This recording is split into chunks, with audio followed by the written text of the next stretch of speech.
I was listening to a fella I quite enjoy recently by the name of Vaush, and he was debating in a friendly manner, frankly, the way I hope to have one day on this very channel. He was debating some lefties, and they were a couple of young bucks, and they ended up having Vaush and these young bucks. They ended up having a conversation which I hear once every decade on the left, and I wanted to drop in my 2 cents here and get your opinion on it, because we keep having this conversation and no good ever comes of it, because I think personally that we are missing the opportunity. We're missing the point, certainly, but also the opportunity it presents. When people feel this way, and I mean both the way Vaush feels and the way these young guns feel, then we have an opportunity that we always fail to take advantage of. Now we can, but we need to change what happens in this conversation. So let's have a look at it. It's a big, long, daunting video. If you want to hear the whole thing, links in the description, but they cover just about everything I think needs to be covered in the very first segment. So that's what we're going to look at. You from who I would consider to be your contemporaries is that you're both actually human beings, which is not how I feel about a lot of other people I have this disagreement on. Yeah, well, we try and be, look, I mean, I mean, everybody considers themselves to be a reasonable person. I guess it's not much of an entry point to be like, well, I consider myself to be a pretty reasonable human, a pretty personable guy. But I mean, I guess I could just see multiple angles on the third party strategy thing. And that's why I wanted to, kind of broach this with you, Vaush. Back in 2020, I think I was sympathetic to a lot of the arguments that you're about to present to our audience, given the, tremendous threat of, Donald Trump returning to office, obviously in the wake of COVID-19, that was all, on the forefront of everybody's minds. He had basically not handled one of the most, destructive viruses of all, our entire lifetime, going back over 100 years. He was, careless in every international conflict that we got into. We could go into the litany of problems of Donald Trump. And as a result of that, I was like, look, guys, I don't have any very kind words to say about Joe Biden, but I'm going to go ahead and pull the lever for the guy, given the fact that I think that he might do a couple of key issues that there's do things I agree with on, certain key issues, that Donald Trump was just absolutely unwilling to kind of consider, to unwilling to go down the road of. Obviously, one of the chief things that I was interested in with Joe Biden, grasping at threads. He's not a perfect candidate, obviously, but I thought that he would do a better job at things like getting back into the Iran deal. Donald Trump practically nuked our relationship with Iran. Obviously, there was the extrajudicial assassination of Qasem Soleimani. There was the appointment of John Bolton, who has wanted nothing throughout his entire career than conflict with Iran, etc. So I thought that Joe Biden would be able to come in and shore that up, potentially rejoin the Iran nuclear deal, which was a accomplishment of the Obama and Biden administration that I actually thought was good. He abandoned that. He abandoned the $15 minimum wage, was unwilling to literally do the most pen stroke work of firing a Senate parliamentarian to raise the minimum wage to $15 an hour. He opened up offshore drilling in natural areas more than even Donald Trump had. He didn't end Title 42 until, 6-7 weeks ago. It feels like that was longer than Donald Trump had the brutal immigration policy enforced, even though it was at the height of the pandemic at that time. These list of things lead me to feel like the minutia between Joe Biden and, again, we said it on a clip that I think you reacted to. I'm not here to make the case that, Joe Biden is as bad or worse than Donald Trump. I do not believe that. I believe that he is clearly the lesser evil candidate. But I also don't believe that with the timeline that we have, continuously supporting the lesser evil candidate is going to yield the results that I think all three of us would like.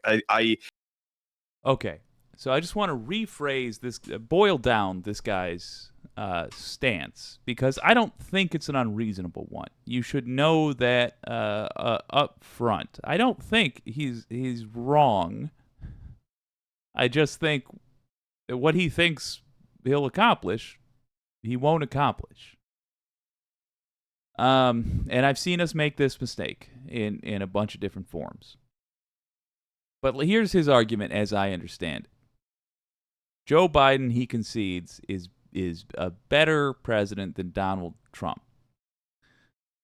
However, Joe Biden has shown a frustrating unwillingness to deal with some of the issues he could deal with simply by signing executive orders. Or not even executive orders, simply by signing standard, regular presidential decrees. And we're out of time. When it comes to global warming, we're out of time. And the brutal reality is that they are correct. We are. If we don't take drastic action immediately, look, it's not even a question of whether we're going to suffer. We're going to suffer. The human species, dropped the ball on this. The ball has been dropped. We need to start scrambling to pick it up because it's rolling away. We will never again have the ball, I'm going to stick with this analogy, I guess, as we once knew it, if we don't scramble for it now. They're correct. They are correct. And that much I agree with. However, let's hear Vaush for the other side of that, because ultimately this is their justification for running a third-party candidate. And ooh, boy, that's where we part ways. It's not it, and this is what it's like to disagree with people on the same side as you. It's not a matter of us disagreeing about what the problem is or what the stakes are. It's disagreeing about how to handle it. I think a third party is a terrible idea. Let's hear how Vaush tries to talk to these fellas about it. Maybe giving birth to grandchildren that get to see a post-climate society in the year 2080. You know what I mean? Maybe not having to pay $6,000 a month for rent if you live in an urban epicenter, right? Because at the rate. Also, side note to Vaush, it may look like he is being disrespectful when he fiddles with things. As a well-known fiddler of things myself, I can only say that at least in my body language is actually when I am listening very closely to something. For whatever reason, if there are things in the vicinity that require fiddling with in some manner, in order to give my full mind to the person who is talking, the fiddling must be done. It just has to be done. So don't look at him too harshly for that. He would have done fine in the days of pure radio. That things are going, so much displacement is going to occur both internationally as a result of the aforementioned climate change, but also domestically as the cost of living goes up in a way that Joe Biden is absolutely unwilling to intervene on. So just to kind of start the discourse, that's kind of where I'm coming at all of this on, Vaush. Like, how would you try and present to me that I should still vote for Joe Biden anyway in the face of all of those lack of accomplishments, and not a candidate like Cornel West, who I think is much more on the same page as me politically? Well, leaving aside any criticisms I have for Cornel West, of which there are at least a few, the broader argument to me is just that it's not really a choice we have in the matter. Ultimately, any positive outcomes we're going to get for this country and its political future will be dictated by the interests of the working class, and at the moment, we have to meet the working class where they are. The vast majority of people in this country consider political engagement in this country to be limited to a discussion between Joe Biden and Donald Trump, or the Democrats and the Republicans. I don't think that we can skip a step and jump right on over to Cornel West, especially when the system is electorally rigged against third parties. And our best bet is to continue to use the potential viability of the Democrats to hold back the tide of fascist power taking. And in so doing, hopefully we can, as an additional step, try to warm them up to better ideas. I think Bernie Sanders did a great job of this, simultaneously bolstering the Democratic Party while also introducing people to more radical ideas within it. But we don't really have the luxury of handing anything over to Trump or the GOP. They're openly anti-democracy. Trump just said he'd suspend the Constitution. Every candidate but Trump is worse than Trump. DeSantis is worse than Trump. Vivek is worse than Trump. He's the best case scenario in the GOP, and he's also not acceptable. It's not a luxury we have to say, well, we can leave this up on a shot. We can leave it to a lark while we play around with our better options. I think we have to work on what reaches the most people most effectively, which is why I'd be more positively inclined to Cornel West if he'd ran as a Democrat. I know the Dems are not keen on a primary this time around, but I think he could have reached a lot more people than if he, gone the road that he did. Yeah, well, first of all, I wanted to say just wanted to chime in to say those are my feelings exactly. To the point that I have been frankly referring to these third-party runs as primary challenges, because that is almost exactly what they are. I honestly wonder if Cornel West has any intention of actually having his name on the ballot when it comes time for the general election. I would hope not. And I've just been assuming that he is smarter and also less selfish than that. But as Mars Falcon puts it very well, he says, Vanguard makes my head hurt. I despise the LARPy left. Not understanding how the world works is dangerous when one has a platform. That's it exactly. And for that reason, it's why I'm flummoxed by Cornel West these days, and I really hope he's not going to actually appear on the ballot. But, got to take him at his word. He says he is. So, Christ, here we go. Let's hear their response to Vaush so far. I'm going to let most of the rest of this play because it's just the first segment we're looking at. We're about halfway through it. I want to hear their back and forth.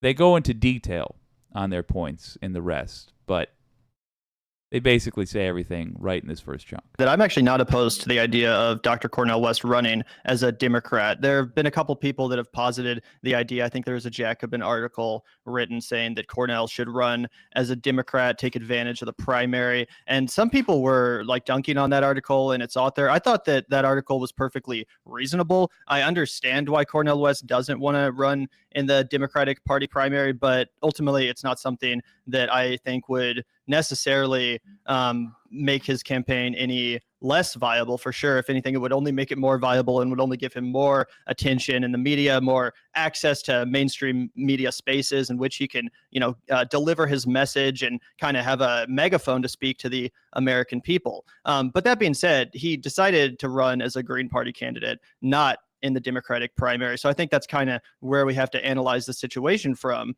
And as far as the Democratic primary goes, there actually is a candidate that Zach and I are supporting in that primary as well. We're both huge fans of Marianne Williamson and what she's bringing to the conversation. I think in many ways her candidacy comes close to embodying the essence of the progressive movement that Bernie Sanders started and the progressive socialist message that he kind of became so successful because of, right? And honestly, one of the most depressing things for me to watch happen as a progressive political commentator has been the dissipation of energy around policies like Medicare for All in the wake of the Bernie Sanders campaign ending in 2020.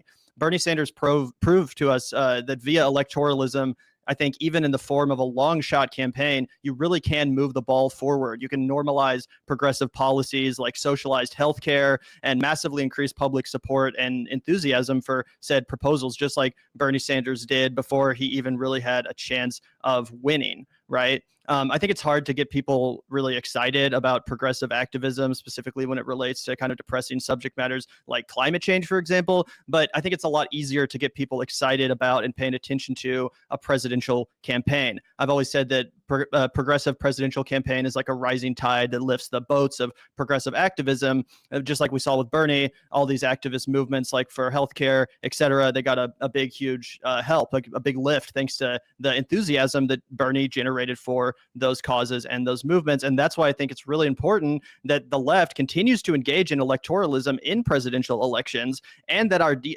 our ideas have a marked presence in the debate surrounding the presidential election, which again is when most people kind of start tuning in and actually start paying attention to politics. That's why Zach and I have been so enthusiastic and supportive of Marianne Williamson, who I do think comes close to embodying that essence that Bernie Sanders represented. Like I said, that progressive message. Her platform is very similar to his, and in some ways even better. But despite the fact that Marianne, as well as RFK Jr., who I'm not a fan of, despite the fact that they're polling at 10% and 20% respectively, the DNC is completely refusing to sanction debates, in essence, refusing to sanction a primary at all. And meanwhile, they're talking about what a threat to democracy the Republicans represent. They're not even entertaining the idea of democracy when it comes to their own party electorate. I think that's pretty crazy. And I think that it leaves us no choice but to engage in the presidential electoral process via the only other means that's left to us, which is to enter the general election as a third-party candidate, to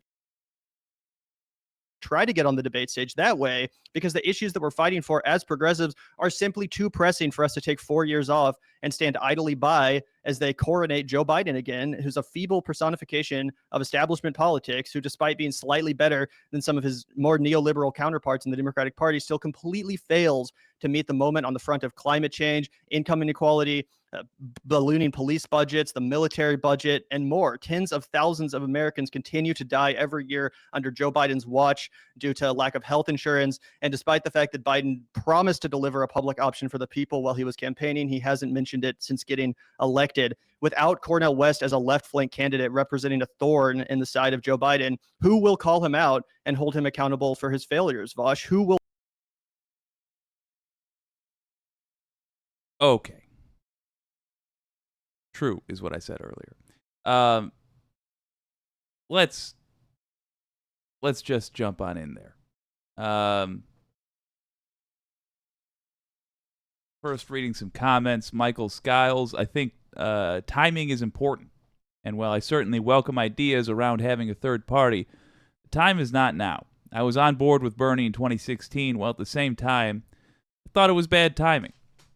And that kind of touches on, I think, these guys' feelings. They feel, if I understand correctly, they feel that this is what they hear every single election. The time is never right, and we are now out of time. People, they're not wrong. Tens of thousands of Americans do die every year because of the way we have chosen to set up our health care. Which means every year that we don't do something is 10,000 deaths we carry on our conscience. So I understand, is all I'm saying. I understand. What concerns me is the first part of your point there.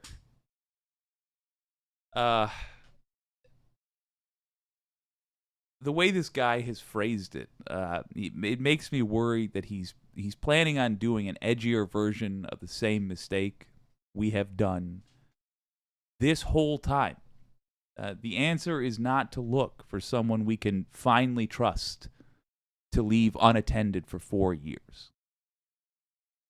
No such person exists.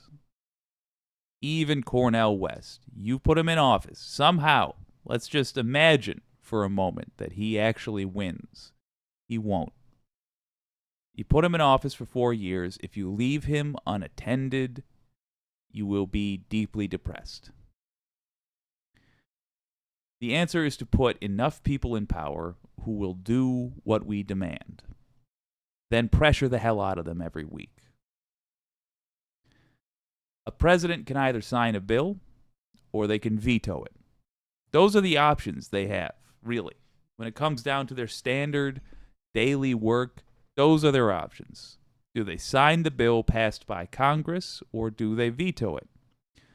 Congress has to pass them. First, if the bill was passed by their own party, the president is going to have a hard time vetoing it. It'll make them look bad. So, what happens when you have a president, an incumbent president, win in a landslide, win a bunch of House and Senate seats? Their party just snatches them up left and right. Well, they call that a mandate. They say, I've been given a mandate by the American people, and they want me to do Democrat things. That's what Biden will say. And that's fine. Let him have it. Let him have it. Because if we have not learned from MAGA yet how to control a party, then we have been wasting our time. That means we get our work started now, and we take the Democrats that we have and we make it clear. You will start acting the way I want you to act, or we will find your replacement in 1 year. Impress me so that we can go to Biden and say, listen, you bleached Irish prune. Don't make us embarrass you by sending this thing up again when we pass a bill. Because then you're going to have to sign it in front of all these people, and they're going to know. They're going to know that we made you. So wear a smile, sign the bill, take your credit, and know your place. That's what we do. Now, that said, you got to give Biden some credit. He is admittedly just now catching up to what you probably knew in 2016. But Trump is a madman, and MAGA is not a voting bloc that respects a clean fight. Which is why Biden is doing this kind of stuff. The White House, says Brian Tyler Cohen on Twitter, is at no lie with BTC. The White House has announced they are putting Biden's name on hundreds of thousands of infrastructure project signs after Republicans started taking credit for projects they voted against. You know, the thing Republicans always do. Whenever something good is done in Washington, it is done by Democrats after having overcome the roadblocks that Republicans throw in their way. And then Republicans go home and pretend like they did it. Irony of ironies. Of course, all Republicans do is try to make life worse for people. So finally, it only took 50 years of being in politics, but finally, Biden has wisened up. He's taken a page out of Trump's book. When we all got the stimulus, you remember those stimmies? We all got our little chunk of cash. Trump signed his name on the checks. It was cheap. It was gauche. It was gross. But it was effective marketing. And this is the kind of cheap shot that I want to see Biden take more and more of. Now, again, this is not speaking to how he will save us from global warming. He won't. He is just the only person who has got a chance of actually being in the White House that we can actually influence. We will have to save ourselves and our families and our descendants from global warming. We will have to. And part of that will be making sure we have a Democrat in the White House. Have a look at this. It's just the CNN article about it. For Biden, taking credit for an improving economy, including jobs and growth made possible by the... Great. Made possible... Son of a gun. All right. For Biden, taking credit for an improving economy, including the jobs and growth made possible by the $1 trillion public works law, has become a political imperative, one that will help determine whether he is reelected to a second term next year, even as Democrats relish a recent hot streak of positive economic data. They acknowledge it won't benefit Biden politically unless voters begin to associate him with the improvements. Well, let's have a look at these signs. Boom. Project funded by President Joe Biden's great. The age of ads. We really that'll be on our list. Like the grudges, like the dwarves in Warhammer. We need a big book of grudges we're going to deal with that annoy us when we control it all. Okay. Project funded by President Joe Biden's bipartisan infrastructure law. Look at that. He's also being a gentleman. He's reaching out a hand. I don't think he should be a gentleman. President Joe Biden's infrastructure law. Okay, but you know what? Whatever. It's pleasing. If it makes a couple of centrists vote for Biden, fine. It gets even better. Look at that. It's a picture of a field. The Environmental Protection Agency announced approximately $65 million in funding from President Biden's bipartisan infrastructure law to address cleanup projects at 3 Superfund sites across Montana, including the Upper 10 Mile Creek mining area in Helena. And they put a sign on that too. It is just a field, but it is a field which is not a field of trash. It's not a field of dumped car parts.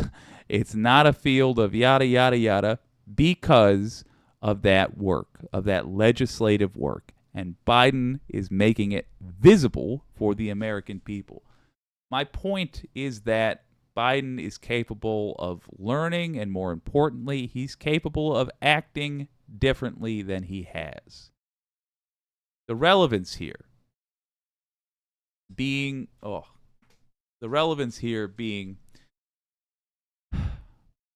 if he can learn from this, if he can start behaving differently around something like this, he absolutely can and will behave differently around issues like the environment. He's an old politician. Now, that has its downsides, for sure. However, it also has a pretty significant upside. Money is a hell of a lot less tempting to him. It's going to break your heart to go over it again, but he's lost most of his family. Still has a wife, still has a son. Good lad. But the point is, it's not like he's got young kids to provide for. Even the sort of rich set you up with a nice starter company providing for that these folks tend to do. No, he doesn't have to do that. He's interested in legacy. So I believe he can be swayed. But whether you have Cornel West in power or Joe Biden in power, you are still not going to get anywhere unless you get a lot of lefties in the House and in the Senate. That is the work that needs to be done, and it can be started right now. All right, let's listen to Vaush's response. We're gonna finish this up in a second. But I was disappointed in Vaush's response because rather than providing for them an answer about what we should do about it, what he tells them is only why what they want to do won't work. And it doesn't matter that he's right, because his plan is essentially to wait for America to boil, and that's no kind of plan. Make the moral case against the neoliberalism that he represents. Because if it's not Cornel West, the only other candidate is potentially going to be Joe Manchin, who's not Donald Trump. If he decides to get in the race, as an independent candidate or a no labels candidate, then that will represent the Overton window shrinking even more, and less debate, less attention for actual leftist causes that all three of us care about. Who will keep the momentum for policies like a Green New Deal, reparations, Medicare for all, and others alive while Joe Biden and Donald Trump continue to shrink the Overton window? And that's just the question that I most wanted to ask you, Vaush. Well, there's a lot to get at there, but unfortunately, the answer is if it's not within the Democratic primary, the answer is you don't get to. That's it. Nothing we do can come at the potential risk of empowering the fascists. Anti-fascism is the #1 ideological priority of everyone who isn't a fascist. It's as simple as that. It's not fair. I'm publicly critical of the Democrats for being so opposed to internal democracy. I've mocked them for being worse about it than the Republicans. But that doesn't change the underlying math. If anything that is done to, as you say, hold the neoliberal accountable, and it won't meaningfully, of course. The Democrats don't care if they lose, and they certainly don't care if an edge case candidate like Cornel West, who almost certainly, based on historical records, won't get 5%, but even if he did, wouldn't make a dent in Joe Biden's viability as a candidate. Unless it's to lose against Trump, which is the thing that we cannot allow to happen. If it's not done in the Democrat primary, then that's just the end of it. We can't risk this. I don't think that progressives are going to sleep for 4 years if Joe Biden wins again. There's plenty that we can do within that space. There's plenty progressives have done. Midterms showed that progressives won big, more than we expected, certainly, both in the sense that Republicans lost and the better Democrats won. We've seen wins in places like Chicago on local levels. I think that there's room for a lot of work that can be done. We just have to do it in ways that don't potentially give ammunition or power to our adversaries. I don't think we get another election if the GOP wins again. We don't really have room to mess up on that front. I guess my follow-up to that, Vaush, would be, what is your end? And maybe you don't have one, but I think that that's kind of the gap here, right? Is I think that, per my mind, let's just engage in a counterfactual. We, show up, everybody votes for Joe Biden, kind of per your argument that you laid out, Vaush, as a denouncement of fascism from the Republican Party in whatever form it takes, Vivek, DeSantis, Donald Trump, who cares, right? And then at that point, you have Joe Biden in his second term, continuing his policy directions as he was engaged with today. And then he passes away and we get Kamala Harris as the VP who takes over and is now the president. And then the next election cycle comes around and they say there's not going to be a primary. It will be Kamala Harris in a similar way as it is right now, where they just decide not to engage in debates. They say, we have our president. This is the first Black woman president. This is the person that we're going to go with. And Can then I again, answer you preemptively? Because I know what you're getting at. You're going to just say you'd vote for her, right? It never ends. We suffer and then we die. If all you can do in an election is push the fascists back for 4 more years, and then you do so, that's a victory. If you have the opportunity in an election to do something more, or a primary candidate to put forward who might be able to do something more, then you do that. And I think we should do that. But ultimately, the fight doesn't end at the ballot box. There are plenty of extra legislative and extra electoral ways to get your political message across. But we have to understand.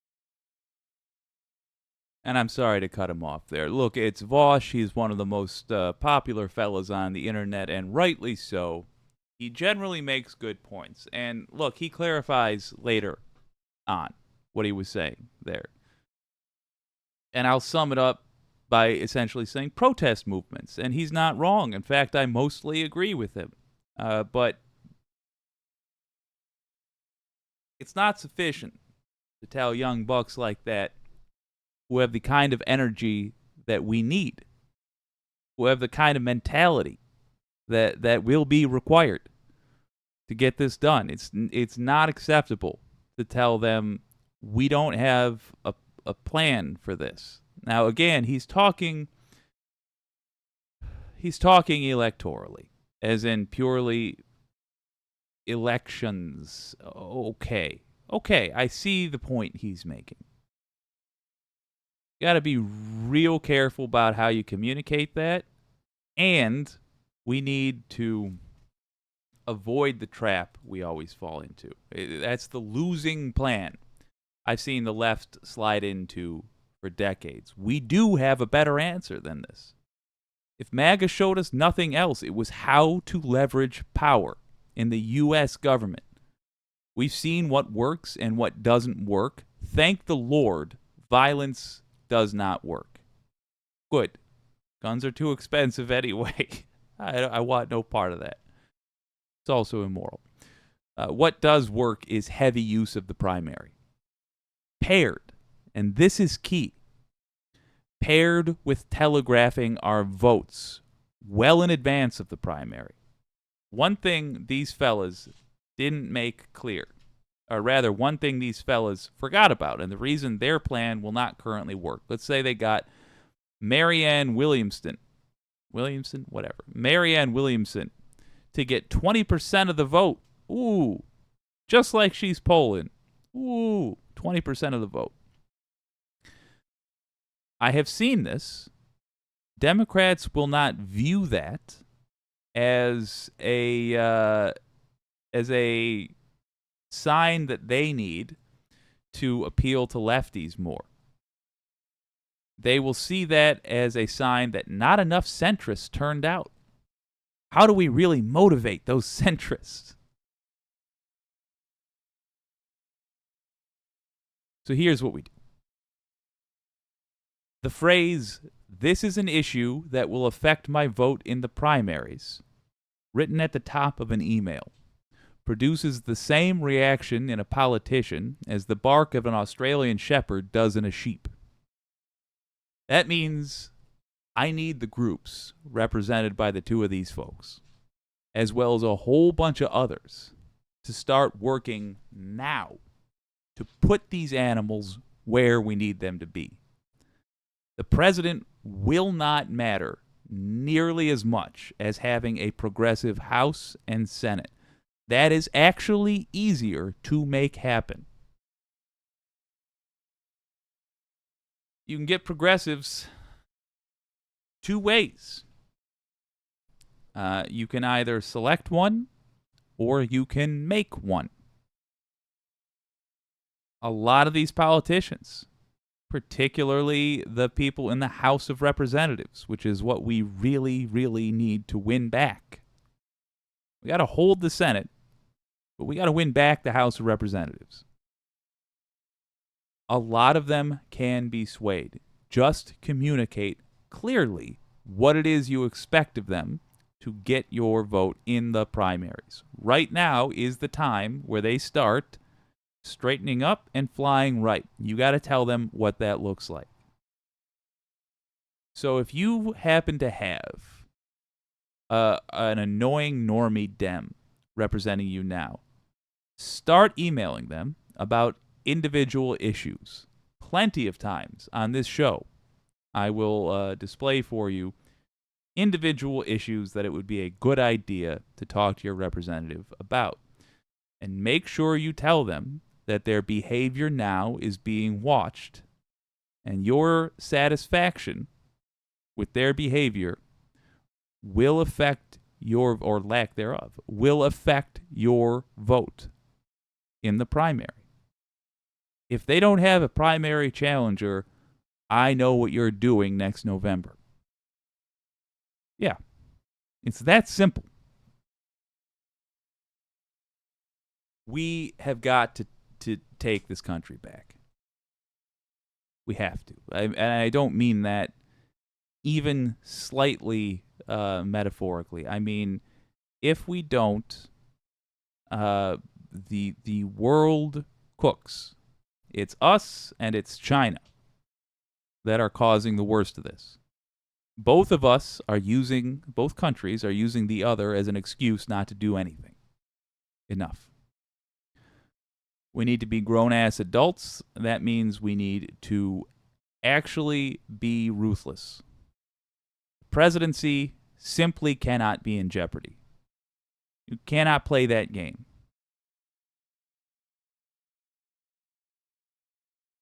Because the alternative is the end to our ability to affect the system at all. And the good news is, the very people who are currently threatening the system have shown us how we can use the system to increase our own power. So, right now, start harassing your representative. Tell them what they have to do to earn your vote. And make a note. Make a note. See if they do it. If they don't do it, run against them or find somebody who you think ought to run against them and work on their campaign. At the very least, share every post of theirs in social media leading up to voting time. Be an evangelist for them. But that's how you do it. You saw how far right, how not even far right, but how far into QAnon territory Republicans went when they got terrified of getting primaried. Do the same for the Democrats, but instead of made up ridiculous issues, it's, global warming and the fate of the planet.